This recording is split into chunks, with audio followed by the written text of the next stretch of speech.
regardless of the outcome. Boost the positive energy without one. Sorry about the jab, I'm on a holy field. I'm bearing fruit, but demons try to eat them like Yoshi meal. I pissed them off the Batman like Falcone deals. Jungle full of predators, I know how Mowgli feels. So I got the fire, refuse to live in fear.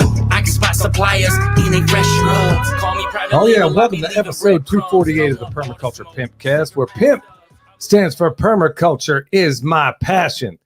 And that's for all the little Marchies out there. They're going to be easily offended as soon as they see that up on the wall, that no matter what I say, they're going to be, oh, I can't believe you arrogant black. Anyway. I don't think that's what they're saying. Yeah, no, somebody's out there saying it. Yeah, and I'll prove it with some of the stuff that people are writing to me. Yeah, but it stands for Permaculture is my passion. Yeah, and it's the only pimpcast on planet Earth where we discuss permaculture, preparedness, and practical living. And I'm guessing we got a weird-looking glare on the screen right now. So as always, y'all, for those of you in the live chat, if you would, go ahead and hit that thumbs up. It helps us out so they know to start suppressing us immediately, because we're going to be talking about some real solutions, as we always do. And this episode, as always, brought to you by Hickory Ridge Soap from TwoOldCrowsHomestead.com. Turn that simp into a pimp. Bam! Heaven's Harvest, 10% off with promo code PERMA. Remember, handle all your preparedness needs yourself. Anything you can't do, go and check out Heaven's Harvest. And plus, they got some ballin' seeds over there. If you want to tip a pimp, you can do it over there on the Fountain app. But right now, y'all, in lieu of doing anything in favor of us, look, I'm going to ask everybody to go out there and donate to anybody that's helping out in these relief efforts, because I'm here to tell y'all, because nobody in the media, nobody in the mainstream prostitute media is ever going to tell you what's really going on out there. And what's really going on out there is nobody's helping anybody up in these mountains. I'm telling y'all, it is still going on. We are a long ways away without power in a lot of these different places. I want to thank everybody in the chat out. Oh, yeah. Somebody says, how dare you? Yeah. How dare you? I don't know that I can do that breathy enough to be able to make it make sense. How dare you? It's pretty close. Yeah. I gotta make it more breathy to make that work. I don't know what's up with the glare on the screen, y'all, with the Pimpcast sign, but hey, it do what it do. So like I said, if you could go ahead and hit the thumbs up, let them know what time it is. All right, so we're going to jump right into the farm news because we got a lot of stuff to cover here. Hey, sorry about not having an episode on Monday.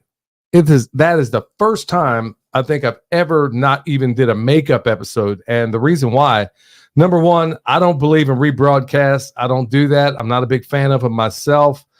I'm not going to re-air something because I'm too trifling to go record something. I just don't do that. I've never been a big fan of it. Even back in my days of doing radio in Kansas City, I was never a fan of rebroadcast. Plus, they don't do any good anyway. I mean, you could already go back and listen to it. So the reason why that didn't happen, folks, when I say my band, when I've hit the limit of my bandwidth, man, there is not one more thing as of late I could stack into what was already going on. We had that event on Tuesday. A lot of you may already... that was Wednesday. No, it was Tuesday. Yeah, you're right. So you don't even know what day I thought today was Friday for some reason. Yeah. I mean, everything's all screwed up. Every day is like Monday as of late. I mean, every weekend, Michelle and I think we're going to take a break or whatever. Well, we're doing something else. Somebody's needing help, and we got to go over there and help. And it's just been a complete mess up here, y'all. I'm not trying to complain because, like I said, at the end of the day, I still got four walls and a roof over my head, and there's a whole lot of people out there that don't have anything. And you would think 60 Minutes would be here talking about it, but no, they're not going to do any of that. They will in what, 5 years? Oh yeah, they'll 10 talk years. about it. Oh yeah, they'll give you a little shout out when it's no longer relevant. But folks, when I say we're going at 100 miles an hour, I mean it, man. We are wiring generators. He's out there doing stuff. I mean, this ain't even his home anymore, man. He lives in Texas, and my grandbaby's birthday. We'll come to that in a minute. But anyway, last weekend I took a break from other things to teach a pig processing class with Jason at Sow the Land. Really great class, fantastic class. And by the way, we got another one coming up November 15th and 16th for anybody out there. I know a lot of people are like a little frightened of what may happen in this election, which in my book, as I've said before, it's like picking out the color of the train that's about to run you over on the tracks. And I think I can make a pretty profound case for why I'm saying that at the end of the day. But we got another one coming up November 15th and 16th. I don't think there was a disappointed person in that class. And during that class, good night, man. I mean, that's the cool thing about doing small groups like this, where it's limited people, is that we can really get in. There's not a question you're going to ask about processing that I'm not going to have an answer to. That may sound a little bit arrogant, but I mean, there's usually nothing on a homestead level or even on a commercial level that you're going to ask me about processing an animal that I can't get you squared away on. And the cool thing about it is, with these classes, you also get the digital version and a PDF of everything. So you saw it 3-dimensionally. Unlike a lot of the classes where you go there and you're observing, you're putting your hands on it. Trust me. I'm going to push you to your limits. You're going to go in there. You're going to do this work. And by the time it's all said and done, you're going to be like, man, I came in here feeling like a pig on roller skates, but I'm rolling out of here feeling like I really got this. And that's the cool thing about learning a processing class on a small level like this, because number one, good farm fresh, home cooked food, no GMO garbage, none of that stuff. So you get some good food at the same time, good fellowship. And it's the cool thing about doing these processes or going to any of these gatherings is that there's no feeling out period. And I'm sure a lot of you in the chat can give me an amen to that. It's like you basically go in there and you all automatically know these people. You feel good right off the bat. Excuse me. So anyway, we had a pig processing last weekend, if I can even remember my weekends anymore. And then immediately after, man, it was like trying to do everything we could to get this thing going on for Alan Booker over at Mars Hill University. If you haven't seen it, you can go back and watch it. It's in the live versions of the videos. So anyway, we had that town hall. It was basically a Western North Carolina Restored WNC bioremediation town hall meeting. Say that 10 times over there at Mars Hill University. And it was filled up. Yeah, that place was packed. In fact, they started late just so everybody could get in. Yeah, we had to start late and then, a lot of people have seen it online. So you're going to get a good overview of how these things work if you watch the video. We had a lot of technical difficulties, folks, so give us a break on that. And if you're new coming in, once again, hit that thumbs up. Tell everybody we're out here. So, yeah, son, you were there at the town hall as well. Yeah. And you had just got finished. What were you doing before I then? literally just got done digging swales at my friend Talis Snodgrass's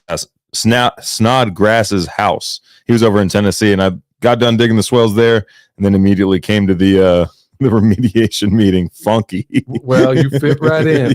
Yeah. So anyway, so we had the baby's birthday party yesterday. William's baby, she's 1.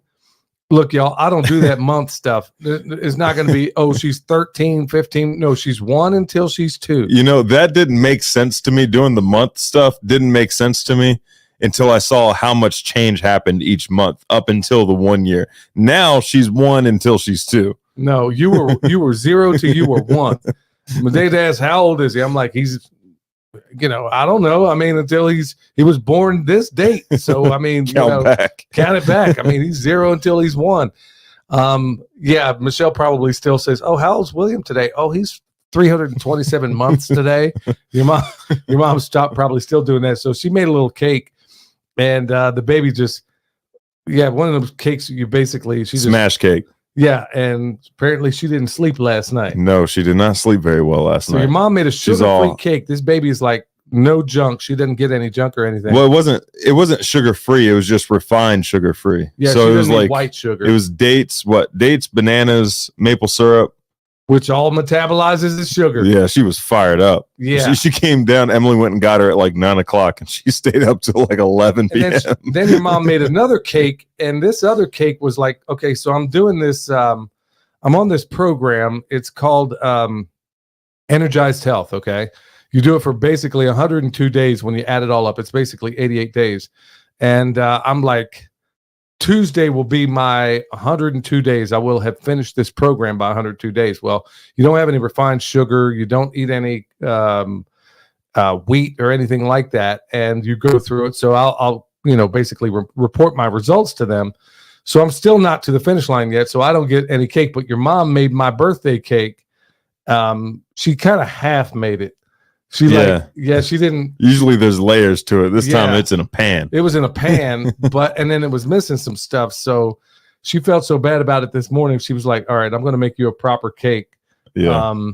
So yeah, it was like she gave the baby her cake. Oh yeah, the baby gets her cake. She smashes in it, and she's like, "Oh, here's yours." Okay, Misha Leah has a good point about the months until they're a year old because they change like sizes every month, like clothes size every month. Yeah, I don't care. It's 0 until they're 1. Yeah, 0, and then now from 1 to 2. Look, I don't do the month thing. Look, man, I can remember some of the dumbest nonsense in the world. Like ask me when Bruce Lee was born and when he died. I could probably tell you. He died July 20th, 1973. Why do you know? Somebody look it up and check me. I'm telling you, I can. If there was a category, I'm looking Jeopardy, it up right now. If there was a category on, I'm going to say July 20th, 1973. I could be all wrong, but I'm going to. July 20th, 1973. July 20th, 1973. Really? Yeah. I can remember that if they had a category on Jeopardy for useless trivia, I'm telling you, I would win it every time. I can remember some of the most obscure, crazy nonsense, but I don't even remember my own birthday. I'm dead serious. I've forgotten my birthday every year since I was 22, I think. But anyway, how do we even get on that? But anyway, don't know. Okay, so we'll talk about some real farm news. Oh, we were talking about the conference, how the conference went and stuff. Yeah, so I mean, no, we got past that. We were like, yeah, everything went well, and it was a really good overview as to what needs to get done. Now, folks, I'm going to tell you right now, to do what needs to be done here in Western North Carolina, I am not even going to lie to you, folks. I kind of had a weird cathartic moment. I don't know, a week ago or whatever, when I was doing the podcast, and it just felt like the whole world was on my shoulders, because I'm like, man, the remediation efforts that need to be done around here are so Herculean that I don't even know where to start. It's one thing for me to build compost out in the barn or whatever, but to do it on the scale that it needs to be done. And if there's anybody making better compost than us in Western North Carolina, or anywhere for that matter, I don't know who that is. And that is the backbone of healing this land. I've been to recommended composting places, and we've tested their soil, and they weren't making anything near what's being made here. Eric Sider and his chicken tractor on steroids. I mean, your mom looked at it under the microscope, man, and it was like the standards, basically, in a nutshell. I know this is going to be Greek to some people out there, but 135 micrograms per gram of bacteria and fungi is considered biocomplete. I mean, that's just one of several metrics you're looking for. Eric's, I think, was like 700 or something, and it wasn't even cured. Yeah. I mean, so after it's cured, it's going to be at least double those numbers. But he's in California. And he's in California doing it in a chicken tractor on steroids, and he was like not even really putting his best effort into it. So, I mean, yeah, if I could get him on the first thing smoking out here. So anyway, folks, the bottom line is that to remediate this stuff, remediate a lot of what's going on here is going to need a lot of compost, more than I can produce here. And so in the future, we're going to be looking to, we got some ideas out there, and ultimately it's going to require a whole lot of money that we don't have. And I'm going to try to seek wealthy benefactors. I'm tired of going to you guys and asking. I haven't asked for a single dime for myself, just for the record. I mean, just so anybody knows out there, I haven't asked for a dime, even though we've lost lots and lots of money since this whole thing began. Haven't complained, haven't done anything about it. And we live a low consumption lifestyle anyway. And most of the money, a lot of the money we make, we give away, believe it or not. I'm not saying that to brag. I'm just saying that we don't need a whole lot to live on. We really don't. And we don't drive new cars or trucks or anything like that. So that's part of our preparedness. You know, we have multiple streams of income, but we can live on one. So that's which is permaculture. That's permaculture. Exactly. That's permaculture. We run our businesses exactly the same way, but it also requires that you live within your means and you live a low consumption lifestyle. And when you raise your own food, well, you'd be shocked at how little you need. But which is the third ethic of permaculture, setting limits to population. Well, not in an alarming kind of way. I was going to say, you're going to have to, son, you're going to have to go into detail on that one. Not in a eugenicist kind of way. No, it's not what you think, folks. We didn't just turn into some Malthusian lunatics over here overnight. So, the point being is that It is a Herculean effort. And I'm going to try to seek everything I possibly can to get everything for free from the people around here that already have some of the means. But there's a whole lot of things to work out. And folks, I'm just going to ask you prayers doing this. Eric Sider's on board. We got some other people on board. It looks like we could even get Jeff Lawton to a certain extent on board, and that's through Eric. So we can get some of the very best in the world at doing what they do. And we're just going to need a place to make so much compost that'll make your head spin. And that's basically to give you the cliff notes, honestly, of what what unfolded in that meeting. It goes like this. We basically put down a bunch of compost extract, which is basically taking compost and we extract the organisms from that compost in an aqueous solution, basically in water, okay? And then we take it, we spray it out there. Just doing that alone will beat down the nasty junk, the hydrocarbons and all the other stuff that's out there floating around. And don't worry, we're going to cover some of that in a minute and how it may be affecting him right now. You basically put that down first, okay? That beats down, that it provides a little bit of a blanket on the junk that's out there, okay? Then you go down with biochar. Hey, thank you so much for that super chat, if that's what I'm looking at. Yeah, corepins.com. Thank you so much. Sorry about, man, I can barely read with these glasses on, man. That's the one downside. Thanks, Billy, for making us aware of what's going on in Asheville. We're going to support Asheville for a few years through Calvary of Asheville. Man, I'll tell you what, Carrie Brown hit me up the other day. There's a lady out there wanting to say, hey, I'll give you $5,000 right now. Look, I'm trying to do everything I can. I am doing everything I possibly can to not ask for one single dime, but I don't know. Lord willing, we'll find ways around it. But man, I am tired of going to people who are already struggling to put bread on the table right now. Yeah. So I'm going to do everything I possibly can to see if I can work with places that already exist. And y'all, I'm praying, please pray that I get, and the people working with us, that we get the wisdom of Solomon regarding all of this. I'm dead serious. The wisdom of Solomon, because that's what's needed out here. That's how bad some of these things are going on around here. And the wisdom of Solomon uncovered a third of the world's gold too. Well, there you go. There's the funding. Well, yeah. I mean, when you get down to brass tacks on all of this, this is a Herculean effort. A lot of this stuff we already know how to do. So basically, we're going to put down the extract, then we put down some biochar, which has already been inoculated with compost tea, and then we put down carbon. And then when we're able, we're going to go through and seed all of these phytoremediating plants, basically plants that either bind up the toxins or hold them in there. We can chop and drop them. We can do a lot of different things. But most importantly, they're going to keep feeding the microbes. Absolutely. That's the most important part of really getting anything to get growing as soon as possible, is that they're going to continue feeding the microbes. And that is exactly. So you need the plants to provide the exudates to keep the microbes alive more than one doggone season. Which kind of what I was thinking is that the species of plants matters less than the fact that it's fast growing and something that can pump sugar into the soil quickly. Right. And those sugars are what, in a nutshell, what happens, like William's talking about, these plants, and each plant has a little different, they basically send out a shopping list. Okay. And your bacteria and your fungi basically go out there. They're like, okay, the plant tells the bacteria and fungi, okay, you want to eat? Well, you got to take care of me. And this is what I need. Bacteria and fungi basically take the aggregates out there, basically the sand, silts, and clays. They break that down. They give it back to the plant in the form that it can use. And so it's just like the Lord knew what he was doing. So it feeds that entire, what Dr. Helene Ingham calls the entire soil food web, the bacteria, the fungi, the protozoa, the nematodes, arthropods, all the way up to the worms, which are your top predators.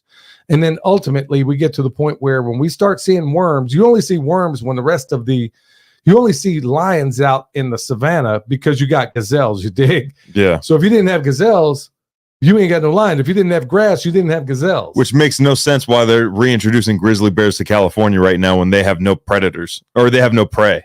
Yeah, they do. They got a bunch of whack job hoople heads out there, man. They're going to eat up. They're going to be out there trying to pet these.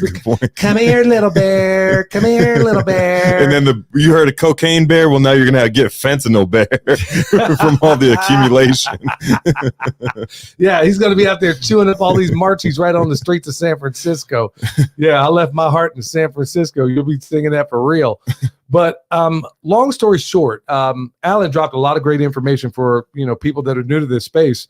But really, when you get down to brass tacks on a lot of this stuff, it really goes down like Eric Sider made that shirt. And by the way, this is one of his too, the nitrogen fixing shirt. So go check out ericsider.com to get some of these ball and shirts you people are always asking about. Like that other shirt, it's a quote with Bill Mollison on it. Even though, and I'm going to loosely quote it, but basically, even though the problems of this world become more and more complex, the solutions are embarrassingly simple. They really are. And it comes down to just putting the right life out there. We know what to do. We know how to do it. It's just a matter of being able to produce enough of it. In fact, man, you want to talk about a feeding frenzy at the end of that class when I basically gave away the compost? Yeah. Man, we had some senior citizens down there elbowing folks. This one girl told me, yeah, that old lady elbowed me to get that compost. I said, hey, y'all come up here and get this compost so I don't have to take it home. I just thought people would just kind of casually, man, I forgot what I'm dealing with here, bro. Yeah. Man, they were, bro, it was like nothing I've ever. The only time I've seen a worse feeding frenzy is when you go to Kansas City and you go to one of the casinos on the river, and then they put out those you get. I don't know, Dad. I wasn't old enough. No, you were there, man. Every time in Kansas City, man, when they put out all those crab legs. Oh yeah, at man, the buffet. Yeah, dude, them hood rats are coming out of the woodwork, man. They will murder somebody. I'm surprised somebody has been murdered at a Kansas City buffet. I'm sure they have. Yeah, I'm sure that's exactly happened that same before. Thing unfolded right there when I said, "Come get this compost." Man, they even took the compost extract, man. Yeah, I made some extract in front of the class, and per Alan's request. And so anyway, I do want to give a hat tip to Alan Booker. I do want to also thank all the other people that were involved. Moonmade Botanicals, Allison over at the Farm Connection, and of course Permapastures. We put this thing on in 5 days, man. I mean, it was packed too, and it was a Herculean effort to even do this, just to even find the place. I mean, it was coming down to brass tacks, man. It was looking like we were going to have to do this thing outside. We just couldn't find. Sadly, I couldn't find a single church that was willing to work with me. And the one church says, yeah, come on in the front door. And it's locked. Oh, really? Yeah. They tell me, yeah, come on in the front door. I'm like, come on, man. Dang. Really? So anyway, it turned out well. It was a good location. And I want to give a hat tip to everybody that was there and everybody online. If you haven't seen it, go check it out. I think you're going to be glad you did. So that's another thing I'm doing also as far as farm news. I'm making compost. And ordinarily, I'd be kind of easing it because I'm only making enough compost for this farm. Well, now I'm going to have to make enough compost to inoculate bigger windrow piles, which I'm going to wind up having the watershed. Yeah. The entire watershed. Yeah, I'm going to have to come up with a way. We're going to need land. We're going to need a compost turner. That alone is $35,000. Hopefully somebody's got one just collecting dust somewhere. Yeah, if y'all know any billionaires, let them know. Let them know what's going on. Yeah. Forward this little thing over to the billionaire and tell him, look, man, you ain't gonna, don't even pay me, man. I just want to clean this crap up. Can you buy some equipment, please? Yeah, because and honestly, one of the places we're working at, just to kind of give you guys, I don't want to stay on this too much longer, but I want to kind of give you what the scope is, what we're aiming at. There's a community down in Marshall, the name of which is escaping me right now, but it's basically a bunch of poor folks that live alongside this river. If you just look at the river, it is absolutely picturesque. I mean, beautiful, breathtakingly beautiful. And then as soon as you turn around, you see these houses next to each other, and they are absolutely decimated. The only houses that actually weren't completely messed up were the ones, believe it or not, built 100 years ago. They had stone basements and stuff like that. But everybody else in this community, these are poor folks. They're not getting insurance, and they ain't getting no FEMA. Yeah. And this is the area where we're going to focus our efforts in trying to remediate first. And a lot of people did not have flood insurance because they weren't building within the floodplain area. Well, let's just be honest with you, man. There's a lot of folks up here just trying to hack it out of the wilderness, man. Yeah. They're not even thinking about that. And frankly, let me just tell y'all something. People move here because the chances of floods are non-existent. There is a reason why people in the preparedness world move to these parts. And until you get a geoengineered storm. Yeah, that's exactly what it was. If you don't believe me, go back and check out the interview I did with Dane Wigington. And, Dane's become a friend of mine. And we talk pretty regularly. And it would shock you the things that are going on right now. Even Weatherman Plus. who doesn't even hasn't even gotten into this is even saying, look, come on, man, this is getting ridiculous. I mean, it's getting crazy. Yeah. And speaking of relief, I wish I had the article in front of me. There was right before I got on air, man, I saw this article. Let me see, who was that guy? He does all the whistleblowers. I can't think of his name, but basically there's a female whistleblower and she was working in James O'Keefe. James O'Keefe. I don't trust him as far as I can throw him, but he has done some good work.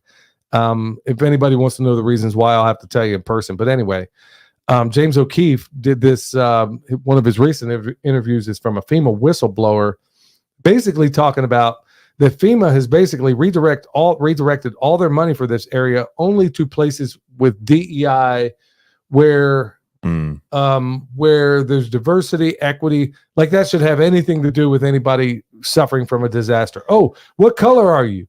What? Like that, that even matters. Yeah. And like, oh, we got to find people of color. Got news for you. It ain't a whole lot of black people living up in the mountains, y'all. You want to know why? Because it's cold and black people don't like cold weather. It's cold and there's wildlife.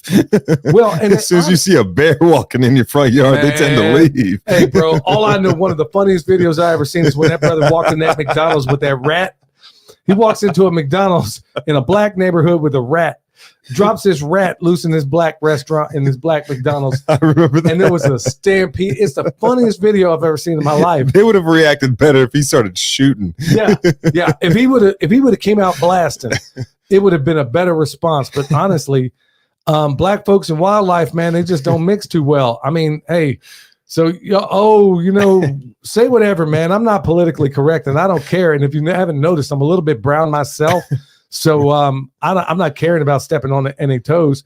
In fact, on the Making It in Asheville podcast, there was his brother on there one time, and it was doing like a version of a Big Brother thing. And I don't know how the question came up, but he was asking, well, why isn't there a whole lot of people of color? Of course, he asked it in a very politically correct way. Mm-hmm. I wouldn't have asked it that way, but he did. And he asked the black guy that, and he says, look, man, I mean, Asheville really isn't set up for a lot of. Now, I'm throwing a wide brush here, man, because I know many brothers, man, that love the outdoors, but by and large, that's not the case. Stereotypically. Yeah, but I mean, it's true. Most stereotypes are rooted in truth. I mean, man, don't get me started on stereo. I'll circle back to the stereotype thing and how it's okay to stereotype. Yeah, I said it, and I'm going to prove it here in a minute. But anyway, he asked his brother, how come, a whole lot of people of color don't really live up here? He says, well, honestly, man, Asheville and these surrounding areas, man, are really not, this isn't the kind of place black people go to. And what he ended up saying is that most black folks in black culture are really not, they really ain't digging. If you don't love the outdoors, yeah. If you're not into mountaineering, if you're not into climbing, if you're not into waterfalls, if you're not into fishing, if you're not into outdoor hiking, which most black folks ain't, if you're not into that, you're not going to dig this area. And when I say, and I know, like I said, I'm throwing a wide brush there because if you haven't noticed, I'm a little bit brown myself, man. And I spent honestly more days outside than I have in. I mean, sleeping and everything too. It's just how I'm built. But, going back to the stereotype thing before we move on, look, man, before I sat down in this chair, did I examine it? Son, before you turned that doorknob to walk in this studio, did you examine it? Nope. When you step in your car, everybody out there in the sound of my voice, when you jump in your car, and depending on unless you got one of the vehicles I got. Unless you got mine. Yeah. And the glow plugs are going out. Yeah. Did you lift the hood and examine everything? Or did you just go in there, turn the key with the expectation that it's going to go on, right? You did that. I guarantee you did it in most cases. That's stereotyping. Your brain does it automatically, and it's completely okay. If your mind didn't stereotype, you would never be able to function. So it's not necessarily a bad thing to stereotype, even when it comes to people, because your brain naturally does it. So, hey, man, I ain't even going to lie. I got a genetic predisposition to like fried chicken. Okay? Let's just keep it real. Boy, I'm probably going to pay for that one. But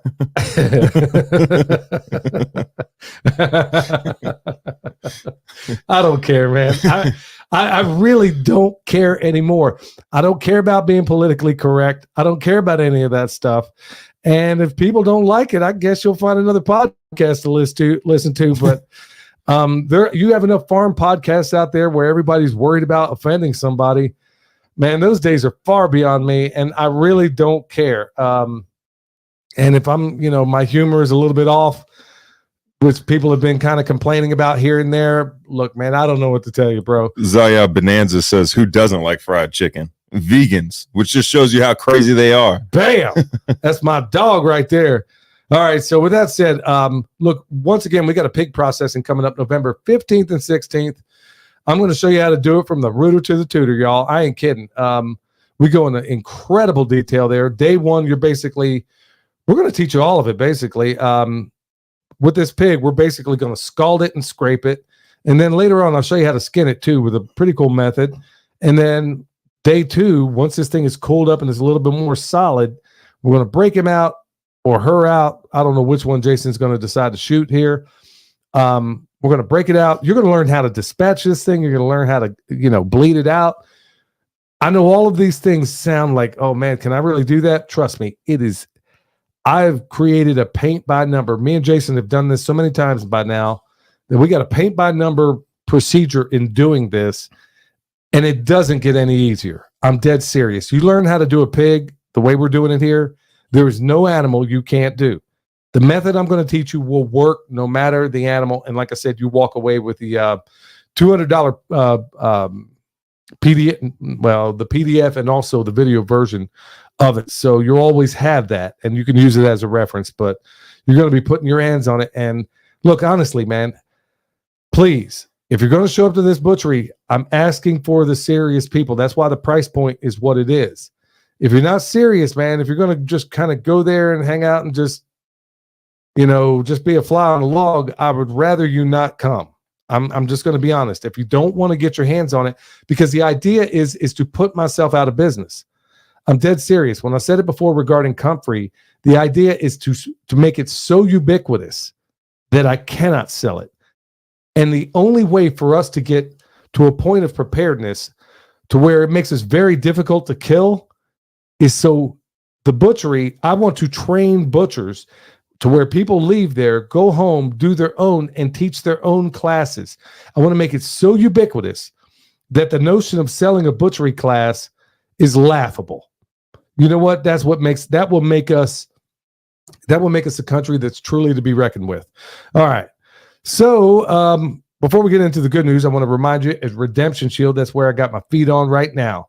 I'm G'd up from the feet up, y'all. Yeah, y'all. These grounding mats are all over this doggone house. They're everywhere. They're everywhere. And in fact, my grandbaby, she fell asleep on me earlier, and she was being fussy, and I took her outside and I grounded her. It was real nice outside. I got her some sunlight. She got a lot of vitamin D, grounded her real good.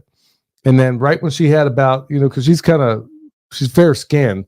Yeah. So basically I kind of held her and then put her to sleep. And then I used my wave watch. I put my wave watch on her and I put it on the self-edgio frequencies. Boy, she was out like a light. So she did the same thing yesterday too, though. She was getting sleepy on you the other day with that wave watch on. Yeah, because she loves grandpa. Yep, she knows what time it is. Yep. And plus, she feels that love radiating. Well, she feels it from everybody. Yeah. So anyway, so let's go into the good news. All right. Redemption Shield, by the way, 10% off with discount code PERMA, P-E-R-M-A. All right. So the first good news story, Eric Sider. Eric had to send me a couple more of them. Hey, Eric, by the way, that other one from the New York Times, I couldn't really download it because I don't have a subscription. And I'm something of a Luddite, as you well know. And that was going to be a really good one. And that article was about why crows never forget anything, folks. Okay, let me just cover that real quick. It's not one of the articles I'm going to talk about, but let me just talk about these crows real quick. People think I'm crazy when I say I court the crows. Yeah. The crows feed alongside my chickens. I feed the crows. Now, am I going to be growing corn out here? No. But crows are like pimps. They don't forget anything. So you do something bad to a crow, man, they will remember it all their lives. In fact, there's plenty of reports out there of crows attacking people when they're being the crows. Well, check this out. You know why we don't lose any chickens to predators? Because I take care of the crows. And I want to thank whoever that is, Davina. Tusi. Thank you for that $50 super chat. Yeah, thank you so much. Yeah. The reason why we don't have a whole lot of predation issues, none at all from aerial predators, is because the crows protect my chickens. That's also why I always recommend people put at least a couple of black Australorps in your flock, because it can basically, when they see black birds of prey don't go after crows, man. And in fact, it is the coolest thing in the world to watch. When you see a hawk flying around here, watch these crows. The crows will come out of nowhere. Yeah. And they will get up there and nip at the wings of the hawk. They think that hawk thinks he's going to come down and get some of my birds. Man, them crows are coming out of nowhere. So basically, I court the crows. And that's basically what that article, from what I could tell, I couldn't read much about it. And you can establish that relationship by doing the chicken tractor on steroids. Yes. And giving like a bunch of food scraps in that compost bin. Right. And even if I were growing other things out there, you know what? I'm okay sharing with nature, because honestly, those crows protect my birds. And we have no aerial predation issues, even though people around us do, because I feed my crows. So that's one of the ways. And like William said, the chicken tractor on steroids, these crows now know it's the coolest thing in the world to watch. Like I said, a hawk will come down low, and then bam, crows are right on top of it, nipping at the wings. And the hawk's like, all right, man, tastes great, but less filling, dude. I'm going somewhere else. Yeah. All right. So my first one is, it was a pie in the sky, ridiculous idea.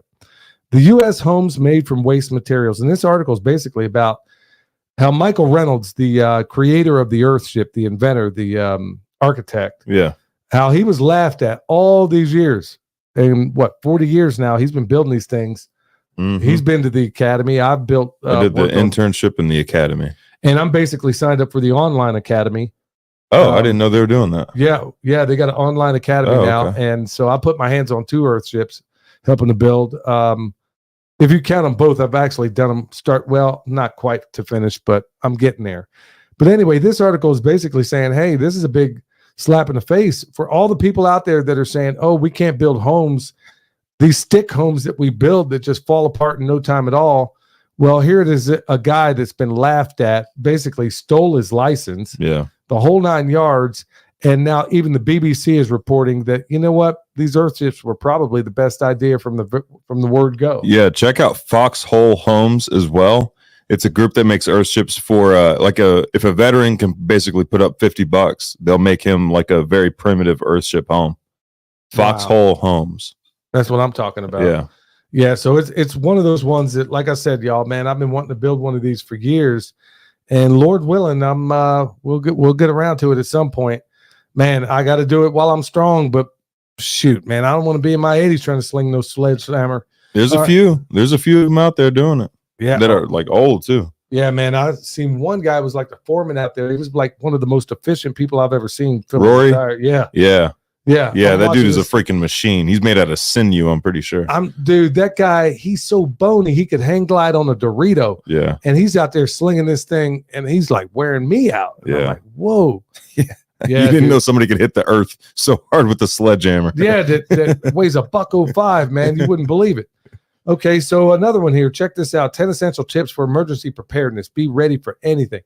Look, William and I did a front porch talk where we kind of get into this. That'll come out on Friday, tomorrow, I guess.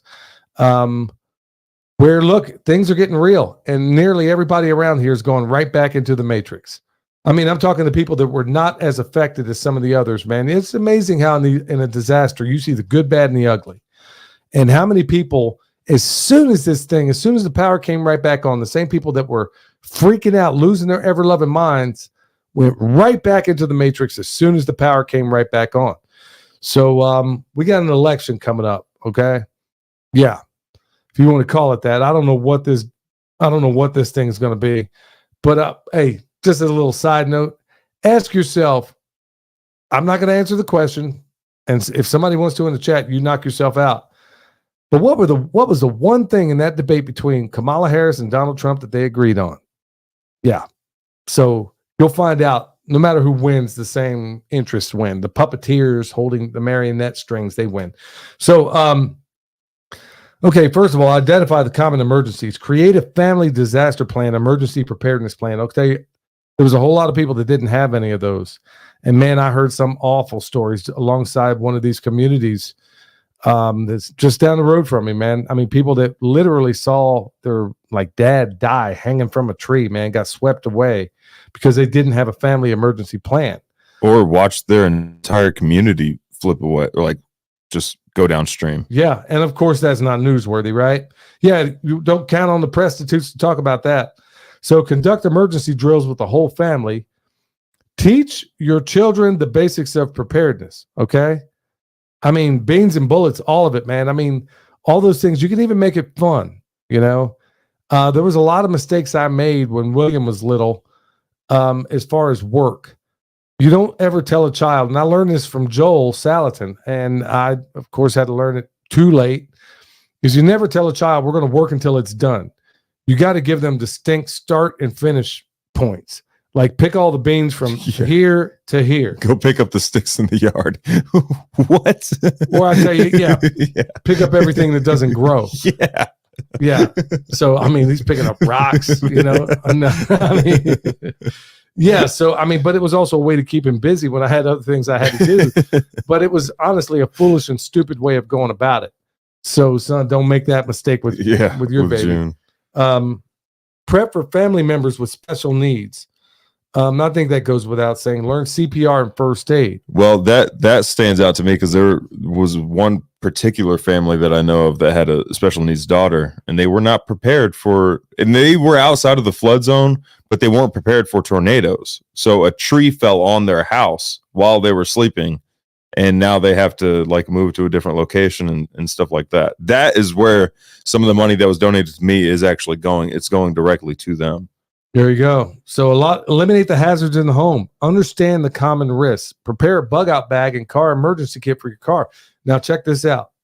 Man, there was a time I was driving over to Ben Holler's house and my truck broke down. Yeah, that's what happens when you drive vehicles that got 300,000 miles on them. So it breaks down and I was like, dude, all I got is this. All I had, and this is me, an experienced person in preparedness, and all I had was this quart bottle of water. Yeah. And then I'm like, okay, well, I got ways to get water, but I'm thinking, okay, what if I were somewhere else? Yeah. You know? So think about those things, man. Have them in your car. You know, I don't go anywhere without a weapon. Okay. And when I say weapon, I'm talking the kind that, you know, fires lead. So, I mean, and there's a reason I call it a weapon. So you're always aware that thing can kill somebody if you're not careful with it. Help non-preppers get started. And that's a big one right there. There was a guy in Asheville. Thanks, Amy B, for the $50. What's yeah, thank you so much. Sent a couple questions. Thanks, gentlemen. Okay. Oh, I don't know if that's in yours. Right, no, I think it's right there. Look on the screen. Yeah, no, I'm trying to. Hopefully we get there, Amy. We're a little bit behind. I got here. you sorted out. But help non-preppers get started, okay? So what that also means, there was a guy in Nashville, honestly, that was using some of his preps, and he was using it basically to help out his neighbors so they wouldn't rob him. Yeah. Yeah. So I don't know how I feel about that one, but do you want to answer her question? Oh, sorry. Go ahead. I don't know what the question is. Okay. The first question is number one, mycoremediation using spent mushroom blocks. They still contain substantial mycelium. Yeah. Spent mushroom blocks are really good. It's good to put them into your compost that's in the process of curing. Don't put it in there whenever it's going through the heating up process, but put it in afterwards after it's curing. Or there's a vermicompost place out in Oregon that only feeds their mushrooms or only feeds their worms spent mushroom blocks. That's an option as well. Yeah. One cool, like the reason he's saying that is that when you're in the thermophilic part of that compost, when it gets a little bit hot, you're not doing your fungi any favor. In fact, your fungi doesn't even go to work until that thing comes down to basically ambient temperature. Yeah, it's just going to go dormant, basically. Yeah. And then you got to get the conditions right again for that to come out of dormancy and stuff like that. Question number 2, SARE grants available for farmers experiment. The hypothesis is right there with an expansive testing ground. Have you heard of those grants? I don't know that. I don't know a whole lot about grants. I'll be honest. That's one area. Most farmers that I know of in Asheville honestly cannot survive without grants. In fact, every time I've talked to any of them in any kind of capacity, they were like, man, if they don't have, if most of them, if they don't have grants, they will not make it. And I don't know how many grants would be, like government funded grants would be willing to work with us on this situation, considering what they're trying to acquire in these mountains right now. And that's another thing too. They want people to leave. Yeah. And getting a grant might, if you do a grant, then sometimes they could potentially have some sort of control or ownership over what you're doing. And I think it's important that we don't give them any kind of foothold on anything that we're doing as far as the remediation goes. Yeah. Yeah. We want to try to keep it as far away from them as we possibly can. Yeah. So if we can, I mean, if it's a grant that has strings attached, we're going to probably lean away from stuff like that. Private grants we're fine with. That's why everybody should have hit up their local billionaire. Yeah, but that's also, it's kind of insane when you stop to think about it. If you got so many farmers around here that they cannot maintain their farm without a grant, then that tells me you don't have a viable idea.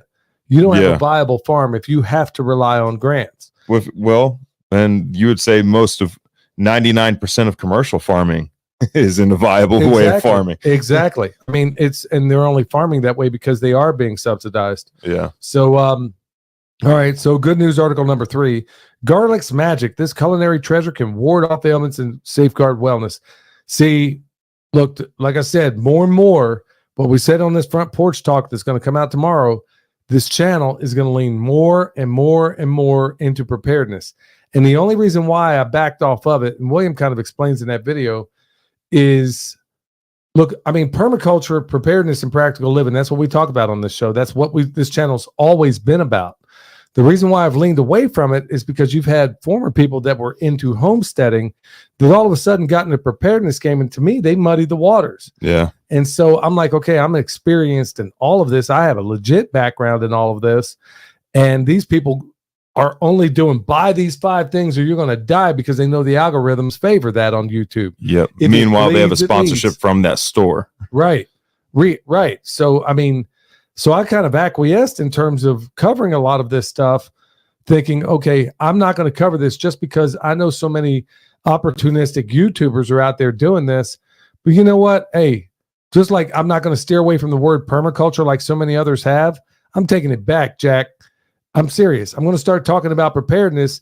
And if any of these knotheads get in my way as far as talking some nonsense, I'm probably going to call them out by name.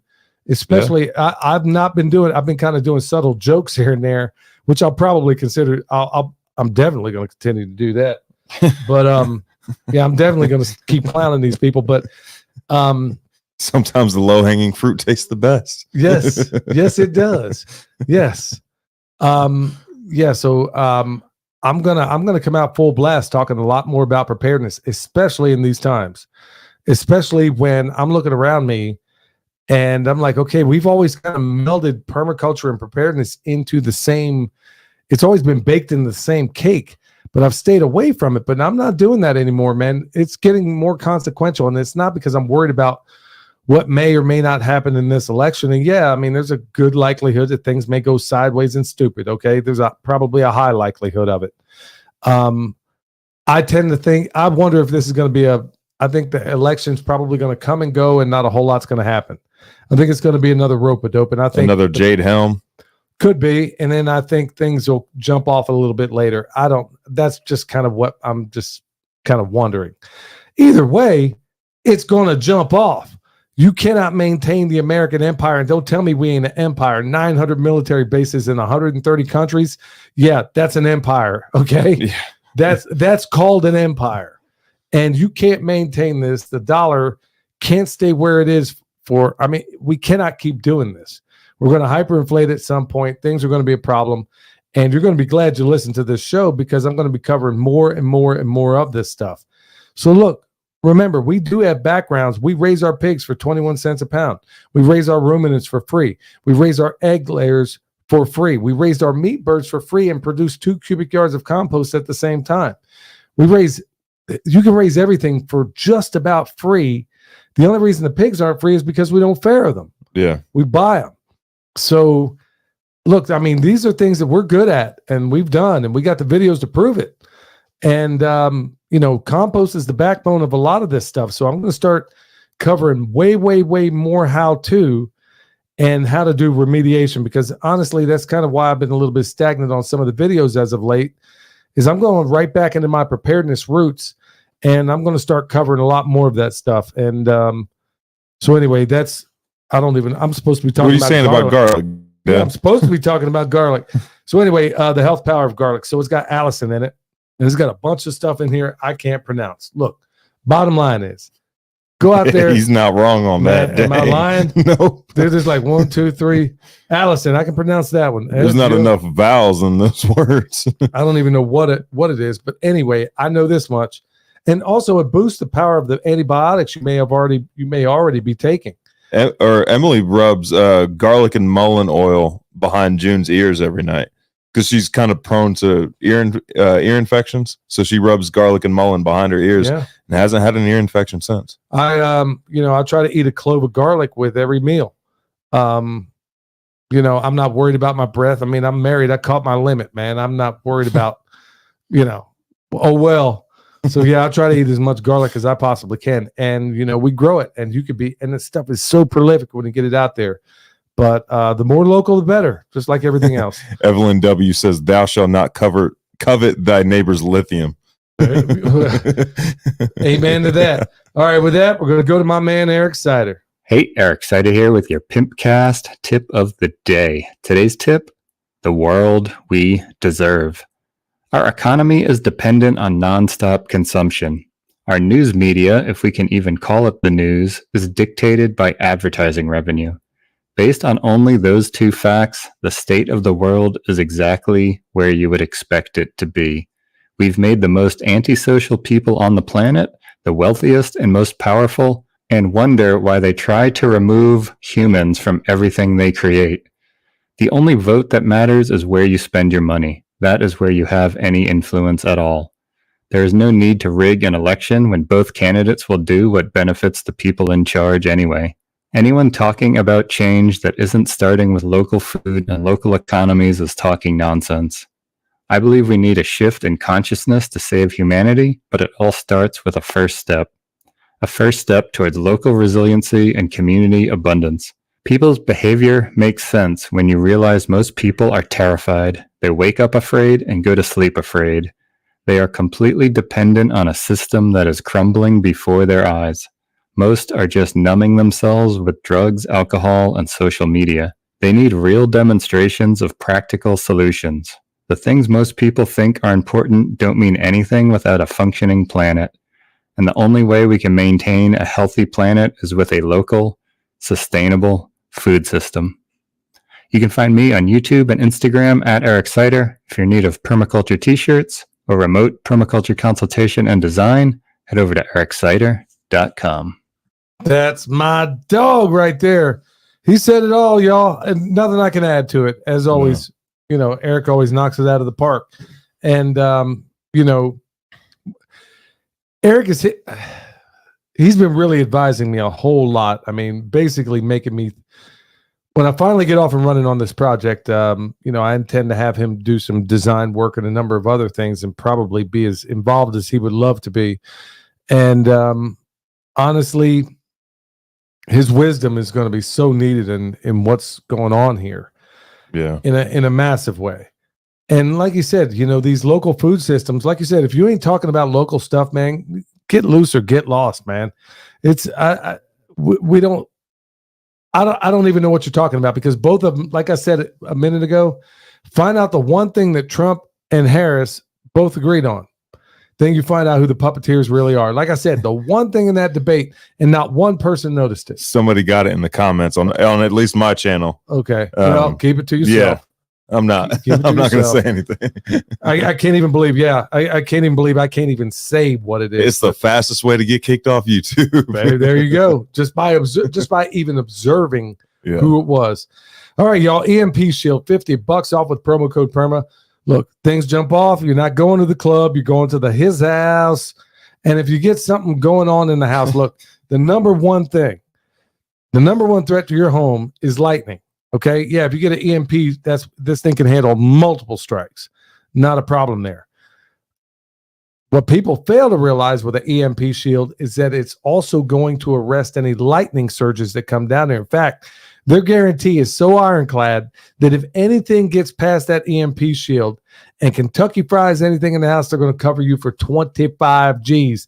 That's why EMP shield, just like every other advertiser on this show. Look, y'all, there's not one advertiser on this show. In fact, if they come to me, the answer is always no. I have to go to them because I'm not going to have somebody peddle products to me and say, oh, yeah, we'll pay you X amount to go. No. I go to them because I know the product already works and it's something I use. Every advertiser, I'm guarantee you, every single advertiser on this show, not one of them came to me. EMP Shield's one of them. So that's why, as a journeyman electrician with 27 years experience, I've installed transient voltage surge suppressors all over this country, and that's why I reached out to EMP Shield, because I know that it works. All right, speaking of working, son, let's get down to brass tacks on this. I mean, Yeah. So let's see here. Natural detox protocols for Hurricane Helene contamination. Now, for those that don't know, you've basically been working in this hurricane zone for a while with, I guess, some PPE, personal protective equipment, for those that don't know. And today you just went and got checked out. Mm-hmm. And so why don't you tell everybody, I mean, it's your... Yeah. So I went and got tested today.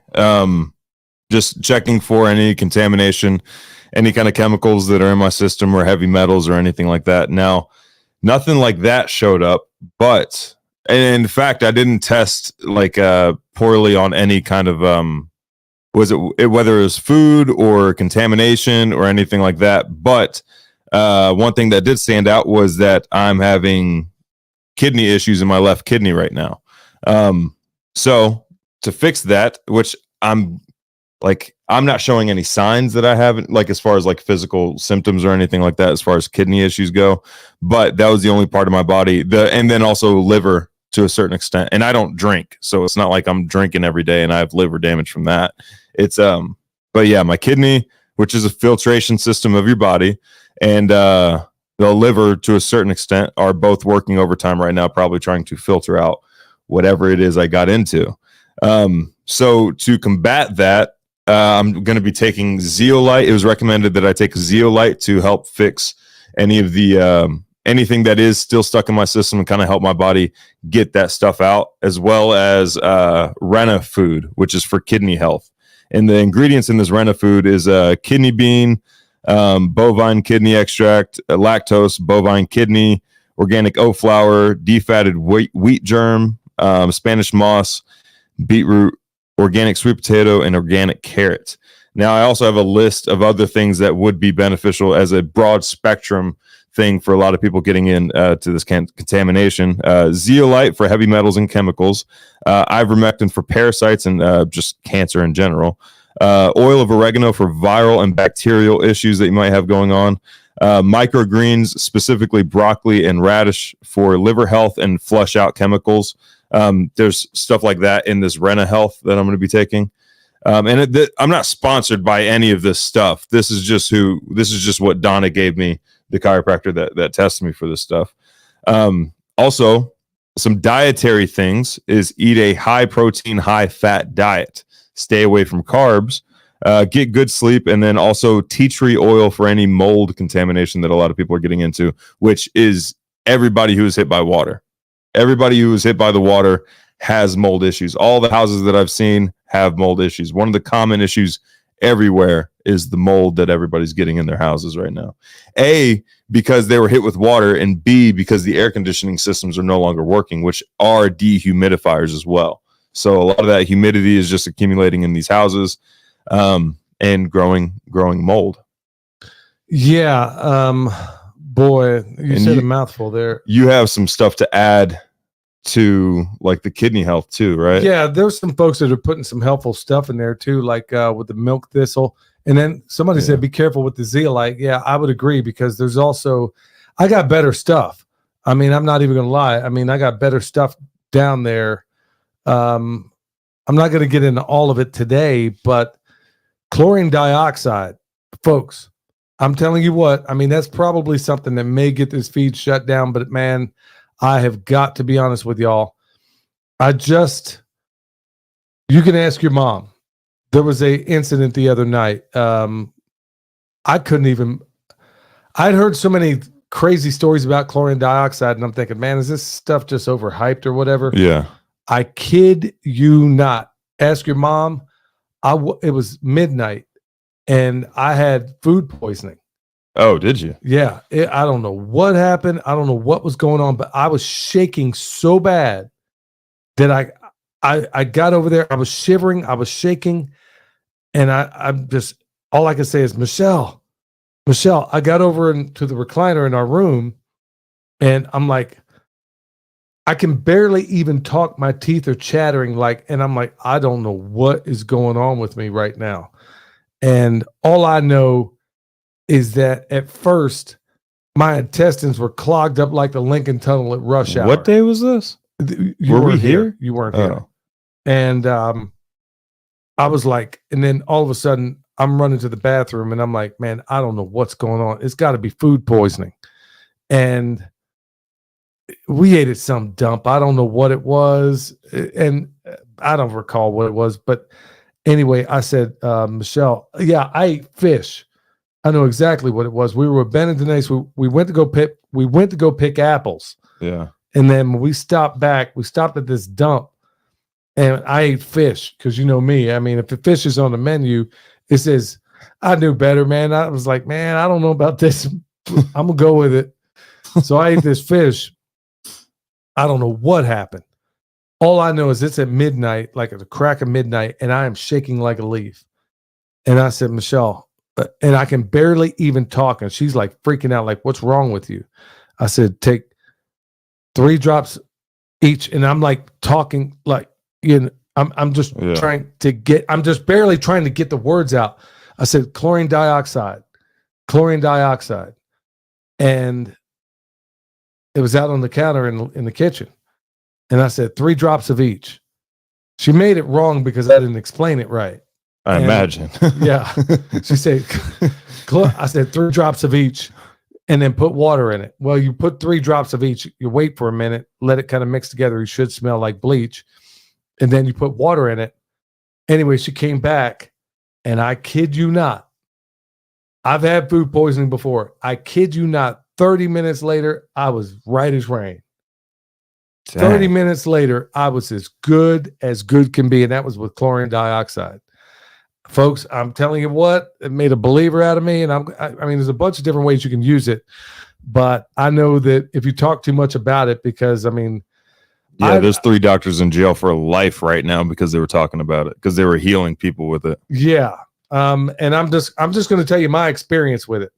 So chlorine dioxide is one way as far as, dealing with whatever's out there. I mean, I'd heard people talk about it with food poisoning before. And here's the crazy part about it. It was 2 days prior to then where I just talked to a chlorine dioxide specialist on the phone who got me squared away on how to go about doing this. It was like 2 days before. So this foreign protein cleanse is also another good one. That comes from Dr. Edward Group.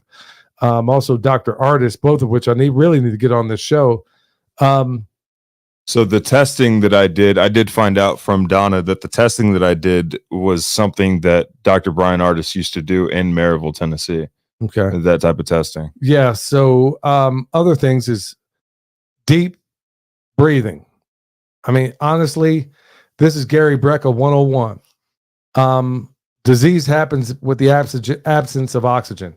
It's like the first thing you do in the morning. Honestly, I get up, I drink some salt water. I take a teaspoon of Baja Gold salt, stick it in about 16 ounces of water. I drink that because, believe it or not, it will hydrate you. And then right after that, I get grounded on one of these grounding mats. I kid you not. I get grounded and I go in there and do Wim Hof breathing, 3 cycles of 30 breaths.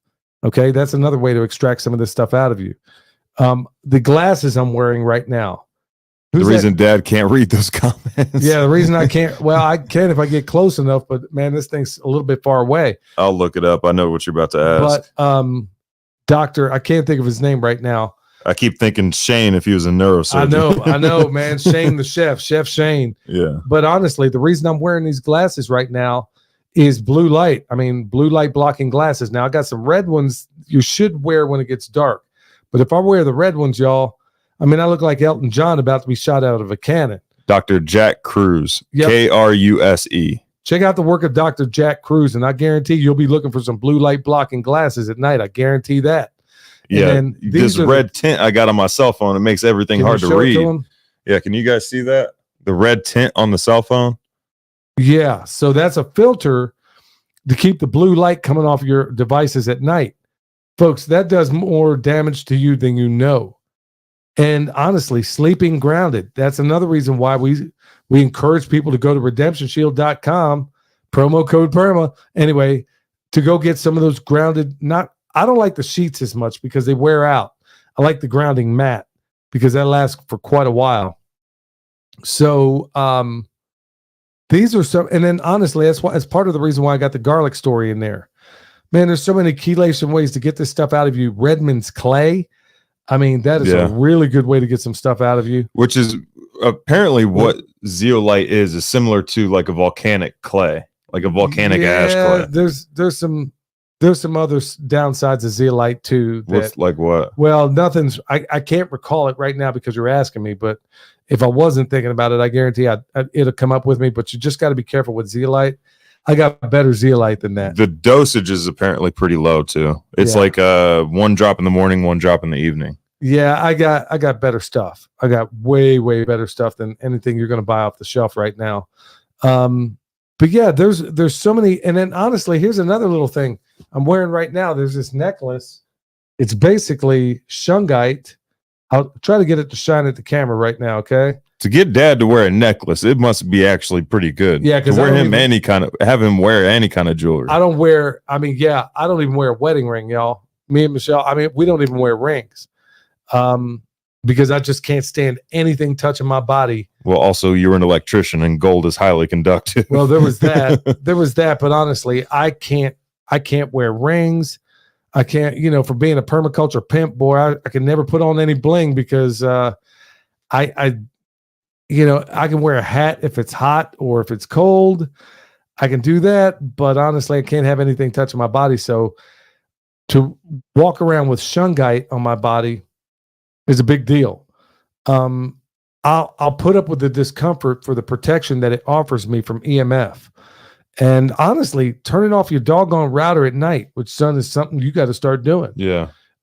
Hey, real quick, Jason was asking, what are the other 3 drops? You said 3 drops of chlorine dioxide, and what were the other 3 drops? No, it was to make the chlorine dioxide. They can't sell it as chlorine dioxide already made. So you basically have to make it yourself. You got one solution, let's call it solution A, and then you got another solution, and it's solution B. So all you do is take 3 drops of one, 3 drops of the other. And Michelle, if you're out there listening, can you put in the chat the name brand of that stuff in case somebody... Safrax? Safrax is one brand that you can go to. That's the one Mike Adams has. Not Mike Adams, but he recommends it's Saffrax, I believe. Safrax. I got some of that. We used it at the house to get rid of any of the mold in the house. We fogged it. Yeah, you can use that stuff, and they got tablets, and you can use them as pool cleaners and stuff like that, but you can also use it the other way around. Somebody also said look up MMS solution, which is Miracle Mineral Solution. There you go.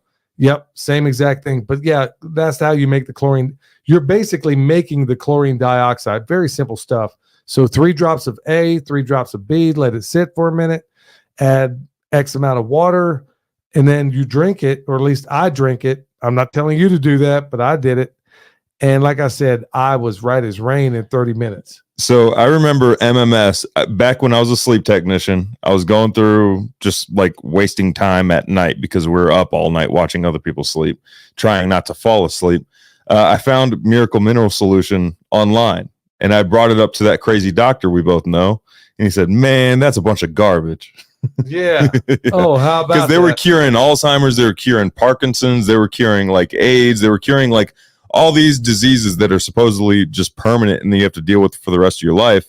There was a diet protocol you had to follow, and then there was like a certain amount of times you had to take this MMS? Well, I mean, I've heard the specialist I was talking to the other day, or like the 2 days prior. I mean, man, they're telling me some things that just seem pretty unbelievable as far as people recovering from using this stuff. And of course, just like eating apricot seeds, vitamin B17, I want to say. I haven't even heard of that one. Yeah, I got a whole gang of them down there for apricot seeds, where people like G. Edward Griffin have written like there's a thumbtack on the ground. I didn't put it there. Where did it come? Found it with my foot. Well, hey, I don't know what to tell you, man. People like G. Edward Griffin have written books about this, basically these miracle cures that are as simple as apricot seeds, is taking like 10 apricot seeds per day. And, people that have done this basically don't come down with cancer. Don't you have to build up to that though?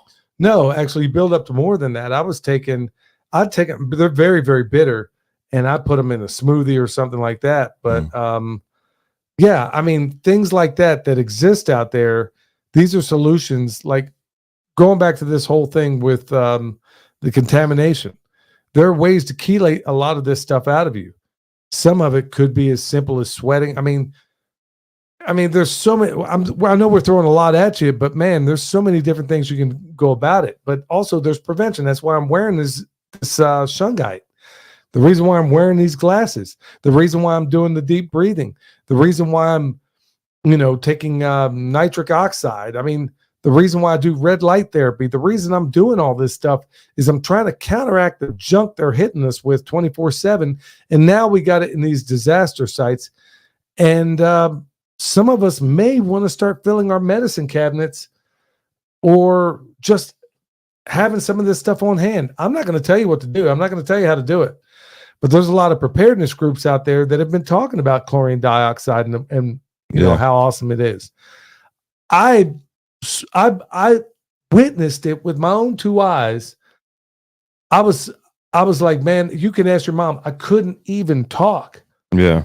And she's like, what on earth is going on with you?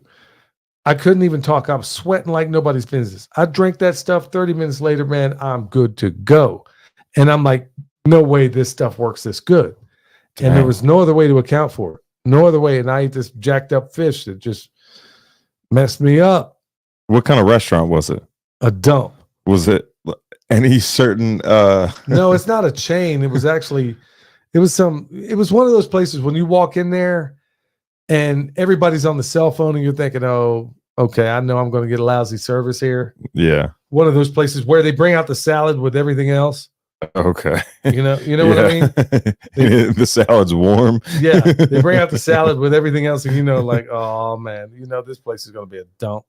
So, look, I know I told a lot of people, hey, I get to your questions here as far as maybe we can handle a couple of them online. But truth of it is, I got a bunch of questions that I haven't gotten to in the last week, and I want to apologize for those folks.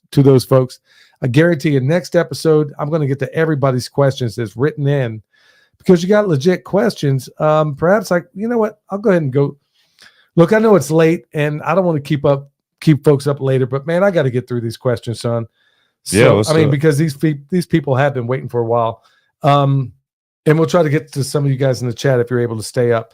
Hey, Billy, thank you for sharing the truth with us about what happened in your area. Question: did your area not get hit as hard, or was it the systems controlling your water that have y'all? No, the bottom line is, I prayed.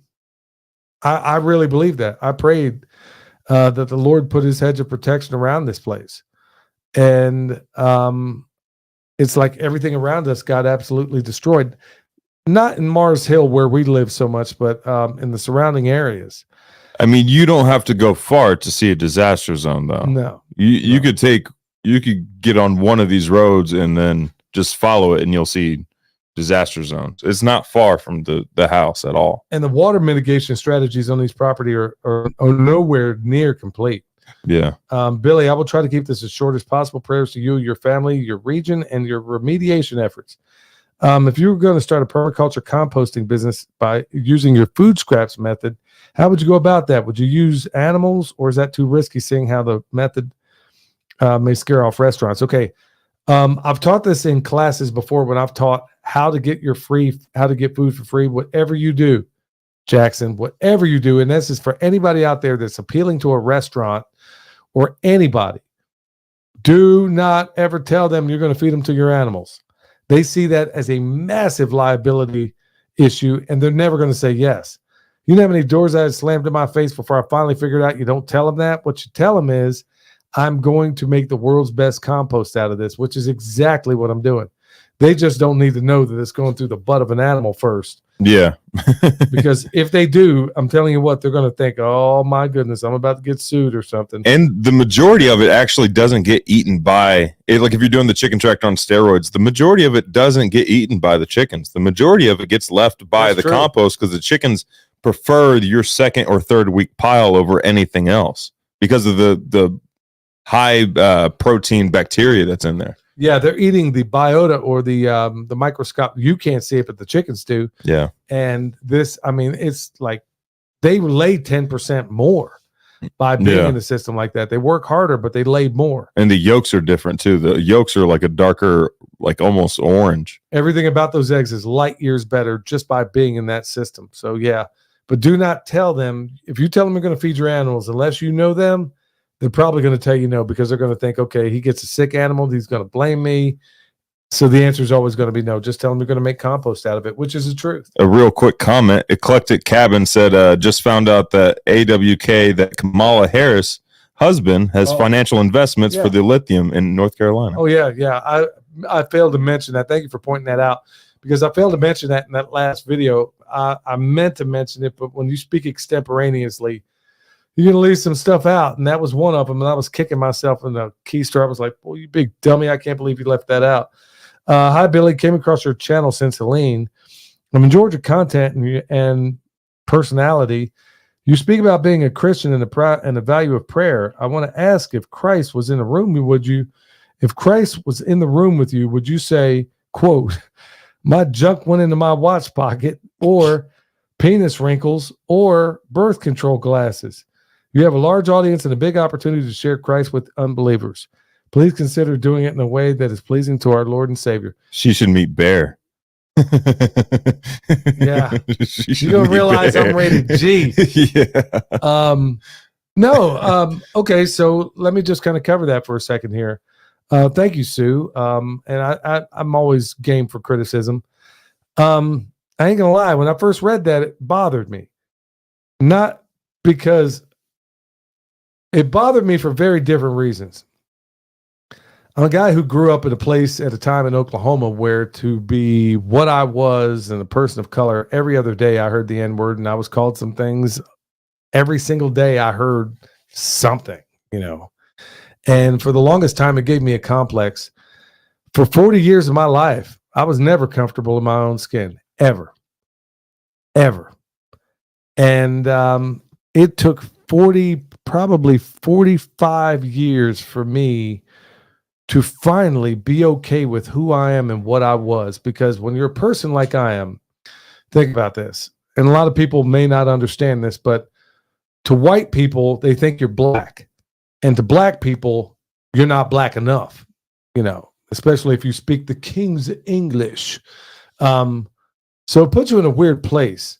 Serious identity crisis for most of your life, and then you just never feel as if you like, man, where do I belong in this whole thing? Well, I said all that to say this. For a long, long time, I would try to be somebody would like. And then when I finally said, you know what, and this is who the Lord made me to be, I became very comfortable in my skin, to the point now that honestly, I am beyond caring what anybody thinks about me. I know the Lord died, Jesus died for my sins. He's raised again and at the right hand of the Father. No quarrel with any of that. But at the same time, I am thinking, okay, I don't use profanity. And frankly, I don't even have a problem with profanity. If you knew the history of profanity, you might not either. Because the people who made these words profane were basically the people those words were aimed at. So all of a sudden they became profanity, okay? I don't use classic profanity. I invent my own. I'm dead serious. I mean, I invent What my do you own. think Marchie is? Yeah. I don't. I'm too creative. I consider myself to be too creative to use off the shelf profanity. Okay, I don't buy profanity off the shelf. I got to invent my own. So I'm like, okay, when I finally became comfortable in my own skin, I'm like, man, I'm going to be who I think I'm supposed to be. And if I offend people along the way, I don't know I'm not going to apologize for it, because at the end of the day, Jesus, when he called them vipers or generations of vipers, I don't know if that would be the equivalent of profanity in that day. I wouldn't know, but I got to believe that wasn't saying, "Hey there, buddy, old pal." That wasn't a nice way of, it had to be pretty offensive. So for me to call somebody a penis wrinkle, Or the synagogue of Satan. yeah, Like, does it get much worse? yeah.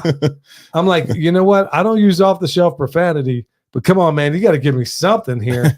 I mean, when I got a guy in the chat here acting like a penis wrinkle, I'm going to call him a penis wrinkle.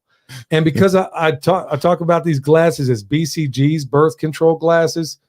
Come on, man. But Really? it also makes you more relatable to people who are in the process, because a lot of people never go to church or never find Jesus because they feel like they're not, like they don't fit in with a bunch of goody two shoes. Right, Yeah. Right. That's basically it. I may be a little rough around the edges, but man, this is the honest me, man. I appreciate your criticism at first. That's why I didn't respond quickly, because honestly, it had me aggravated for a while there.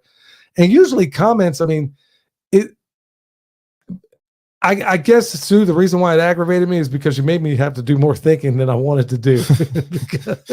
I'll be honest, I'm not upset with you. I was aggravated because I'm like, man, okay, I really have so much to do, but my brain was really preoccupied with thinking about this and really examining it. You know what? I mean, I don't tell somebody to go blankety blank you. I'm like, hey, may your chain set lightly upon you. He didn't go flip their tables either. No, I didn't do any of that. But honestly, calling these birth control glasses, come on, really? I think that's a bridge too far. I mean, I'm not the same. There's a lot of sanctimonious people out there breaking somebody's balls about. Oh, did I say that? Can't take it back now. My bad. Yeah, there's a lot of, there's a lot of sanctimonious people out there saying they'll break somebody's chops over, oh, you said this, but let's go carpet bomb the Middle East. Yeah. There's children over there. I'm not saying you're one of those people, but I've met a lot of those people as of late.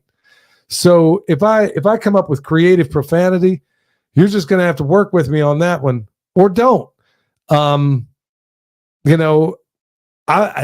me, I'm knocking the mothballs off of some other creative profanity. Yeah, I need to write a book on that creative profanity. Yeah, that's my next book, creative profanity. But honestly, I mean, like I said, I don't use off the wall profanity, man. I'm going to use my own stuff. So yeah, you're just going to have to work with me on that, or don't. But I do appreciate the comment. But like I said, I was mad at myself because I'm like, man, I'm spending way too much time thinking about this. But as I become more comfortable in my own skin, and like I said, it took me 45 years to do that. And I still struggle with it from time to time. As I become more comfortable in my skin, I'm like, okay, why don't I'm going to, like Shakespeare, okay, at the end of, not the end of it, but there's this part in Hamlet where Polonius is dropping his son Laertes basically off to college. And he gives him all this sage advice. And he tells him, his son, neither a borrower nor a seller, neither a borrower nor a lender be. Lend every man thine ear, but not every man thy voice. But above all else, to thine own self be true. Boy, I guess you get it all here. Permaculture and Shakespeare all in one place. But yeah, I mean, that kind of rings true to me in that I'm doing the best I can. And I might be a little rough around the edges, man. You got to figure trust me, I had a real gift and a talent for profanity once upon a time, and I was really, really good at it. And nobody could cuss somebody out the way I could. I'm telling you what, I was really, really good at it. Really good at it. And now I found more creative ways, to basically do that sort of thing. So work with me here. All right. So what else we got here? One question that keeps oh. popping up in the chat is Yeah. about shungite and what is the purpose of the shungite and what is it doing?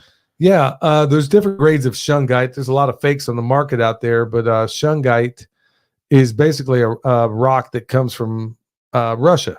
Okay, and basically it doesn't get rid of everything, but it blunts a lot of the EMF that goes on around you. There's other things I haven't tested. There's other things on the market, but this one is a little bit special, and I don't recall the name of it right now, so I'm sorry about that. Okay, so we got one. Oh, this one. Oh my goodness, check this one out. Miss Overall, she says, I was just sent your podcast on NC and the flood and the toxic silt. I want you to know that some ladies from Irwin, Tennessee and Greenfield, Tennessee, tested the Nolichucky River. It's online. It's called the Ketterer Report. Michael Ketterer, at the time was out of Arizona State University, and he was one of the first persons in the region to operate the spectrometer. For real, he found bomb-grade, highly enriched uranium-235, 6, and 9, and some plutonium all the way up the French Broad River. In a separate study on my property in the Nolichucky River, they found uranium-238. Anyway, she says, thank you. I'm sure she's saying this facetiously. Thank you, Nuclear Fuel Services, the ladies of Irwin. Anyway. That place is up and running right now. Yeah. So I'll tell you what. On the way back home, I just took a detour around that place. Yeah, your mom and I went up there recently. So here's the deal on that one. I'm going to reach out to that lady, and I'm going to tell her story. I'm going to be doing more of it too. I mean, yeah, granted, it's kind of outside the scope of what we do here on this channel, but man, it's time somebody blows the freaking whistle. Is that a bad word? I don't know. Just change a vowel and it might be. Yeah. No, I mean, honestly, I'm gonna get over here and I'm gonna talk to these ladies. I'm You know what's irritating? Go up there and tell this story, man. Is that they so-called did a leak test on that nuclear fuels facility, and it came back perfectly fine. There were no leaks. There was nothing wrong with it. How about that? Yeah, but she's saying they're fine, like bomb grade stuff here. I'm going to get up there. I'm going to tell their story. I don't have anything confirmed, but I'll use whatever platform I have here to get the word out because.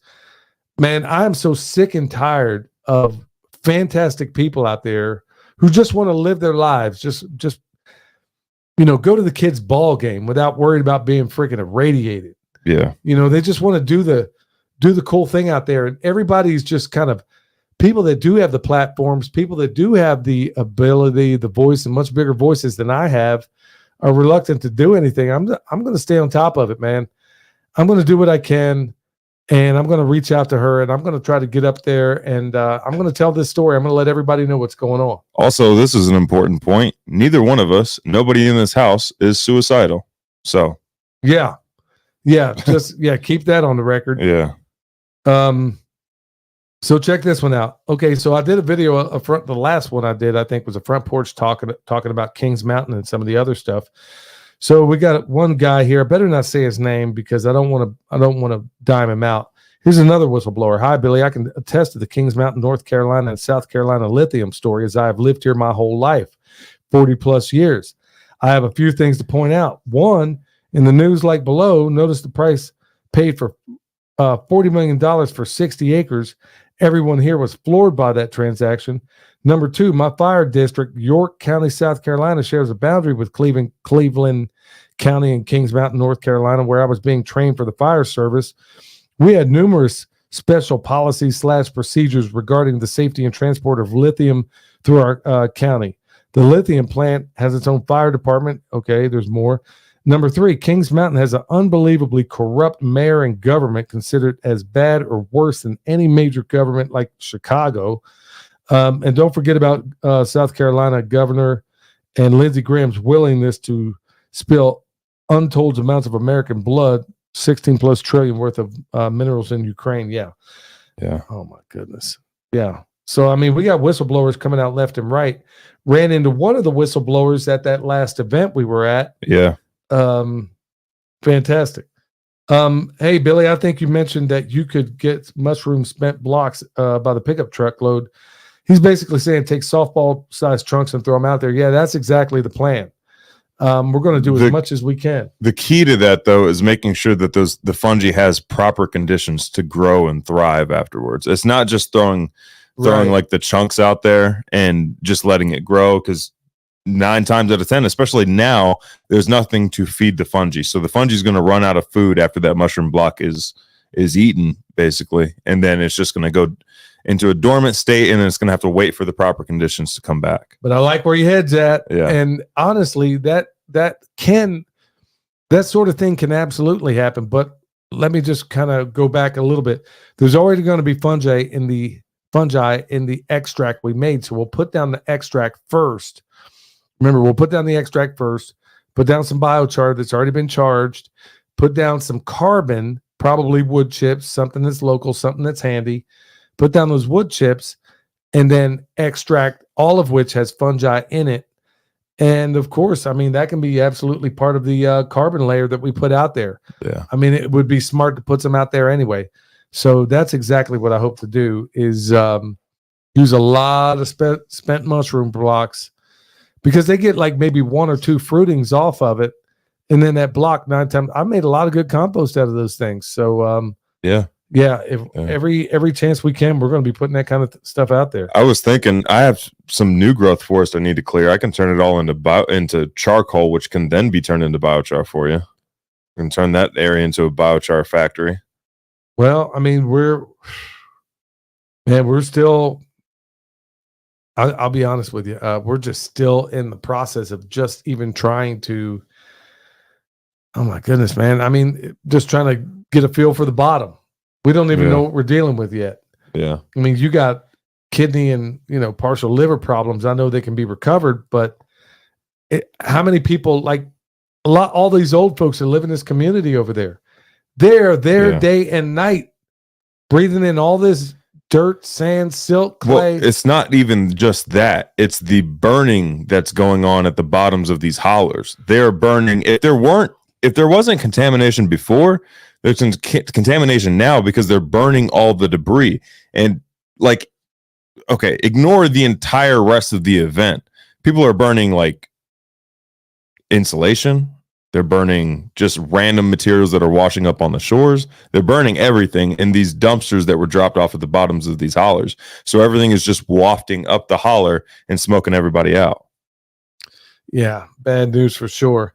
So we got the last one here from Randy. He says, I'm a grade 10 teacher who teaches health courses. I'm planning on putting together a project where the students research topics related to wellness. I would love to have some good books to guide this project. I don't want to get too controversial. Bro, you reached out to the wrong permaculture pimp daddy, bro, but don't worry, I'll get you squared away. I was about to tell him to research nicotine. No, actually, hang on, son. Get to that in a second. I don't want to go too controversial, but basically, students to think about the system versus their best interest. Any good starting points? Okay. Go ahead. Nicotine. I was actually doing a consultation for a lady in Austin, and her son is actually doing that same thing. So there's they basically had to come up with a report talking about some sort of like healthy alternative, or like whether like talking about like negative health impacts of certain things or like positive health impacts of certain things. There's 2 kids in his class that picked nicotine and the negative side effects of nicotine. And this kid picked nicotine and the beneficial impacts of nicotine. So he's going to be going up against 2 other classmates in that whole debate. Bro, there's nicotines in potatoes and all your nightshades. Broccoli. Yeah, all your nightshades. Eggplant has the highest nicotine outside of tobacco. Yeah, hey, y'all, got news for you. Nicotine is not addictive. It is not. In fact, I make my own dip now because of Dr. Brian Artis. I kid you not. And everybody you It's in sent this- it to said it was off the hook too. It's in this can right here. I make my own. I make it. I'm dead serious. I make my own to get the benefits of nicotine. If you don't, I know, folks, I know you've been trained your whole life to think nicotine is addictive. It isn't. It is the chemicals they put in that crap, and they know that nicotine is a cure for so many things out there. If you doubt me, go to the Dr. Brian Artis, ARDIS, the Dr. Brian Artis show, and then go down there, look at his videos, and look at the other N word. I think that's the name of that video, the other N word. The Dr. Brian Artis, ARDIS, the Dr. Brian Art, BRYAN, I believe, the Dr. Brian Artis show, and look at the other N word.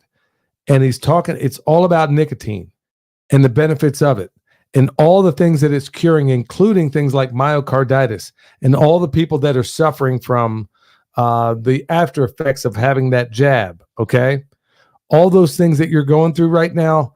In fact, all the COVID symptoms, all the people that can't smell right now, just putting nicotine patches on. You can put on patches, but I get organic tobacco and I process it myself, and I make my own little dip here that has no chemicals in it. All it is salt, water, heat, and time, kind of like bone sauce.